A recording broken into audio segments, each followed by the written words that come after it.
give the confidence.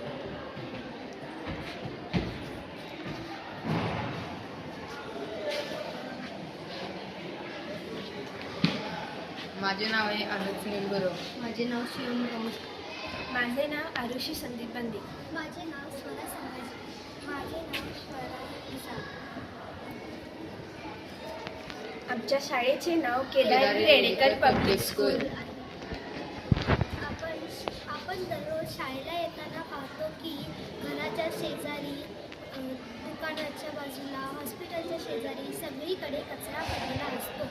कचरा म्हणजे प्राथमिक वापरानंतर टाकून दिलेला किंवा निरुपयोगी झालेला पदार्थ. आजच्या जीवनात कचरा ही एक गंभीर समस्या बनली आहे, ज्यावर उपाययोजना करणे आवश्यक आहे. दररोज शाळेला जाताना आपण पाहतो की रस्त्यावर भाजी विक्रेत्यांनी टाकलेला, राहिलेला, कुजलेला भाजीपाला इतरत्र विखुरलेला असतो. पानटपरी आणि इतर दुकानभोवती सुद्धा कचरा पडलेला असतो. कचऱ्याचे प्रकार: ओला कचरा, यात भाज्या, फळे, अन्नाचे उरलेले अन्न इत्यादीचा समावेश होतो. हा कुजणारा कचरा आहे. सुका कचरा, यात प्लास्टिकच्या पिशव्या, कागद, काच, धातू, जुने कपडे इत्यादीचा समावेश होतो. हा न कुजणारा कचरा आहे. कचऱ्यामुळे होणारे दुष्परिणाम: पर्यावरणावर परिणाम: कचरा व्यवस्थापनाऐवजी कचरा जाळल्यामुळे वायू प्रदूषण वाढते आणि जमिनीची सुपीकता कमी होते. कचऱ्यामुळे जल प्रदूषण आणि जमिनीचं प्रदूषण होते. आरोग्यावर परिणाम: कचऱ्यामुळे डास, माशा आणि इत्यादी कीटक वाढतात, ज्यामुळे अनेक रोग पसरतात.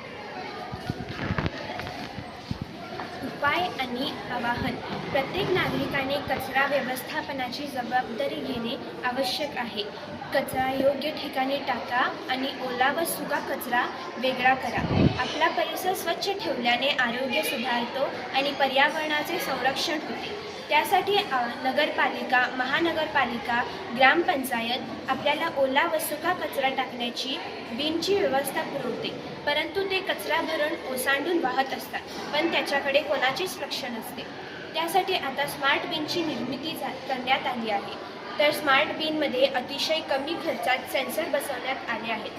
त्यामुळे हे कचऱ्याचे बिन 80% भरले की त्याला अलाराम वाजायला लागतो व त्यामुळे तिकडे लक्ष वेधले जाते व त्या साठलेल्या कचऱ्याची व्यवस्थापन केले जाते व उठाव केला जातो. कचरा व्यवस्थापन हे आपल्या सर्वांचे सामूहिक कर्तव्य आहे. आज आपण कचरा व्यवस्थापनासाठी उचललेले छोटेसे पाऊल